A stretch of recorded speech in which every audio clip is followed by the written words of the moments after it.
In your seat. Do you know where we're going? Do you know where we're going? Drop off the camera. Alright, so we've just jumped in the car.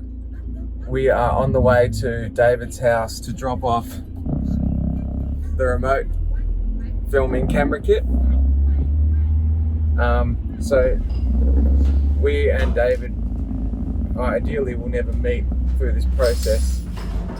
He'll set up all the hardware and he'll operate the camera, and we'll control all the settings and direct him and interview him from our studio. And so this is a truly zero contact way of creating a documentary, and we want it to look as good as any other production we've ever made. So wish us luck. Which way is it? Go right. That's on the shows.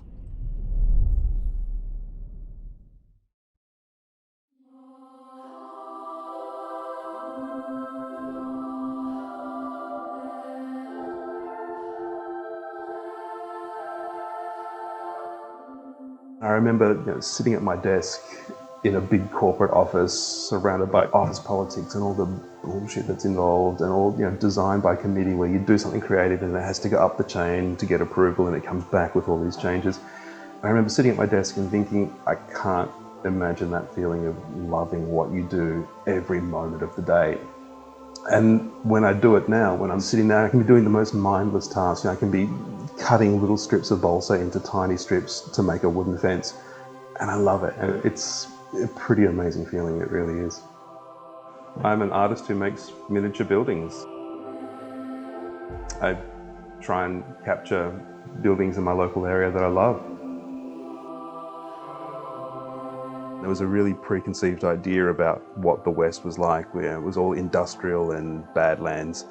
And if you live here, it's amazing. It's a really creative area. And I think that industrial grungy history is really important, and it's something that I try and capture a lot in my work. I had an exhibition recently, just before the whole coronavirus shut everything down. I thought it would be a really niche audience of maybe architecture nerds and maybe model making nerds, and that would be it. But the community engagement that I've had is just, it blows my mind, it really does. I think the appeal of miniatures is fairly universal. I think everybody out there likes seeing something cool and interesting in a small version. And I don't know if that relates to, it's back when we were kids and everyone played with Lego and doll houses, and it just taps into that. When I see people engage with my work, there'll be a moment where they take the whole thing in, and then they'll focus in on one little detail, and they'll focus out, and then they'll focus in on another little detail, and it's really cool. And you can actually get a sense of, these are the bits on that people love, because you can see the way people focus on it. It's the details that bring it to life. It's the little pipes that are poking out of the wall, or it's the internet cable leading up to a box connected to it, or it's the guttering that's coming down the wall. It's all that stuff.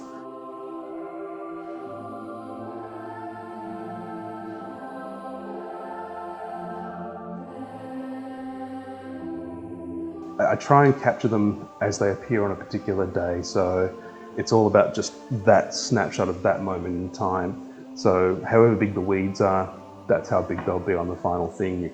There is a knack to it. There's a real element of controlled chaos to it.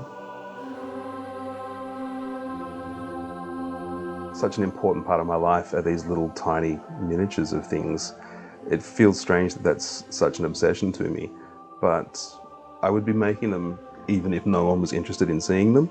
The fact that people like them is an added bonus. I would still be making them for my own pleasure and for my own sense of satisfaction. And I like the notion of recording and preserving the history of the area, and I'd be doing that no matter what.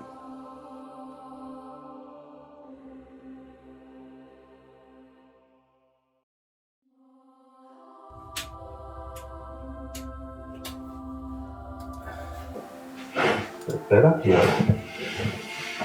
Okay, rolling. It's on a tilt, but again, I'll probably be cutting them out and just whiting out the background. Are you ready to become a cinematographer, Amy? Oh yeah, the last time I used a camera was first year uni, so yeah, we are talking 29 years ago. And so maybe we'll zoom in to the 55 zone and just try and shoot across the paper, if that makes sense, at the pen. Yeah, nice. So maybe we do a little bit of shooting off the tripod. A lot of the pieces I make are based in the sort of local area I live. I live in Maribyrnong. Do you see miniatures being something that you will take with you forever in your life? Do you think they'll always play a part? Definitely, yeah. I will always have miniatures in my life.